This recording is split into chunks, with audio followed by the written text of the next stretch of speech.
এই যে রমজান মাস সামনে আসবে, এই রমজান মাসেও রোজা রেখে মানুষ মাপে কম দিবে না, পণ্যের দাম বাড়িয়ে দিবে না, পণ্য মজুত করে বাজারে কৃত্রিম সংকট তৈরি করবে না।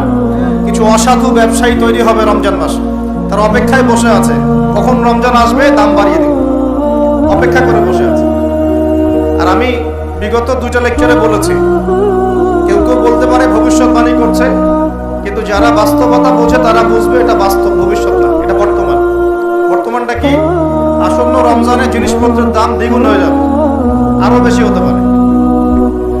আসন্ন রমজানে জিনিসপত্রের দাম অনেক বেড়ে যাবে। কি করবেন এখন?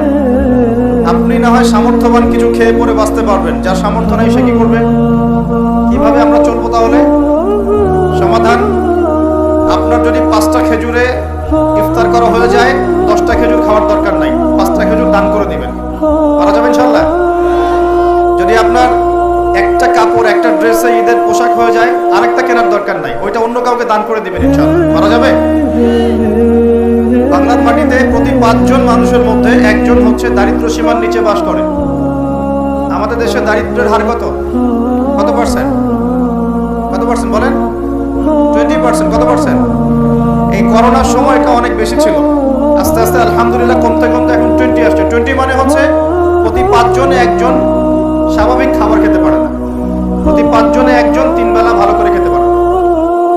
এখন রমজান মাসে কি করি আমরা? আমরা 4 জন মিলে ওই ভাইয়ের দায়িত্ব নেই, তাই করি না? আমরা 4 জন মিলে ওই ভাইয়ের দায়িত্ব নেই, তার খাবার, তার ইফতার, তার সাহারি, তার পরিবারের দেখাশোনা, তার পোশাক আশাকের আমরা দায়িত্ব নেই না? আমরা যাকাতগুলো দেই না? আমরা ওশর, সাদাকাতুল ফিতর এগুলো দেই না? এতে করে একটা ব্যালেন্স তৈরি হয়, ওই 4 জন মিলে 5ম ব্যক্তির দায়িত্ব নেওয়া হয়। কিন্তু এই কাজটা আমরা শুধু রমজানেই করি, রমজানের বাইরে করি না। এখন যদি 5 জনের মধ্যে 4 জন মানুষ খায়, একজন যদি 4 জনের মতো না খেতে পারে, তাহলে ঘটনা এমন দাঁড়াচ্ছে যে মনে করেন আমাদের পুরো দেশে মানুষ আছে, মনে করেন কথার কথা বলছি 20 কোটি। কত কোটি? ধরে নেন যে 20 কোটি মানুষ আছে, তাহলে আপনার 15 কোটি মানুষ দারিদ্র সীমার উপরে আছে, 5 কোটি নিচে আছে। 5 কোটি সংখ্যাটা কি কম না বেশি?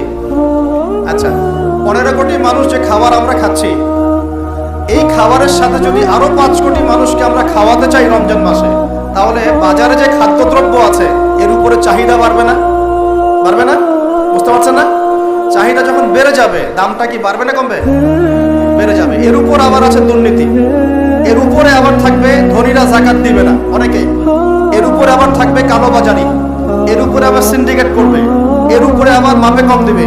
মানে সব মিলিয়ে একটা কৃত্রিম সংকট তৈরি হয়ে যাবে। তখন আপনি কি করবেন? সলিউশন বললাম, যার সামর্থ্য আছে অপচয় কমিয়ে দিবেন। 1 নম্বর কাজ কি? অপচয় কমিয়ে দিবেন, প্রতিবেশীর হক দিবেন। নিজে খেলাম, আমার আত্মীয় স্বজন না খেয়ে আছে, আমার প্রতিবেশী না খেয়ে আছে, এমনটা করতে যাবেন না। যদি 5টা খেজুরে কাজ হয়ে যায়, 6 নম্বর খেজুরটা মানুষকে দান করবেন। যদি এভাবে চলতে পারেন সবাই খেতে পারবে। এখন বড় সলিউশন কি? এটা তো ইসলামিক সলিউশন বললাম। অপচয় কমিয়ে দেয়া, অপচয় কমিয়ে দেয়া, নিজে খাওয়া, অন্য ভাইকে খাইয়ে খাওয়া। যেমন একটা হাদিস এসেছে, সে ব্যক্তি মুমিন হতে পারবে না যে নিজে পেট ভরে খায়, প্রতিবেশী না খেয়ে থাকে। হাদিস আছে না?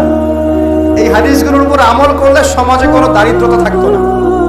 আমরা এগুলো বলি ঠিকই, কিন্তু এগুলোর উপর আমল করতে পারি না। আমরা নিজে পেট ভরে খেলে আমরা চাই কি পরের দিনও যেন আমার খাবার রিজার্ভ থাকে, ওইটা আমি চেষ্টা করি। মানুষকে দান করা তো দূরের কথা, আমার যতটুকু আছে আরো ডাবল করতে চাই, ট্রিপল করতে চাই, আরো বেশি করতে চাই। এতে করে সমাজে কি হয়েছে জানেন? সমাজে এক শ্রেণীর মানুষ দিন দিন ধনী হয়েছে, আর এক শ্রেণীর মানুষ দিন দিন গরিব হয়েছে। মধ্যবিত্তের সংখ্যা কিন্তু খুব কম এখন, কারণ ধনীরা দিন দিন ধনী হচ্ছে, গরিবরা দিন দিন গরিব হচ্ছে। মাঝখানে আমরা কিছু মানুষ পড়ে আছি, না কারো কাছে হাত পাততে পারি, না কারো কাছে মনের কথা বলতে পারি। মধ্যবিত্তরা এমন না যে মান সম্মানের খাতিরে কাউকে কিছু বলতেও পারে না, কারো কাছে হাতও পাততে পারে না। দরিদ্র মানুষরা না হয় চেয়ে খেতে পারে, তাই না? তো একটু বোঝেন, আলোচনা অনেক গভীরে যাবে। প্রিয় ভাইয়েরা, আমরা যদি অন্যের দায়িত্ব নেওয়ার মনোভাব রাখি যে আমি নিজেও খাবো, আমার প্রতিবেশীকে খাওয়াবো, আমার আত্মীয়দেরকে খাওয়াবো, এবং আমি অপচয় করব না, আমার খাবার যতটুকু হয়ে যায় এতটুকুতে তুষ্ট থাকবো, বাকিটা আমি দান করবো, সদকা করবো। রমজানে যদি এরকম করতে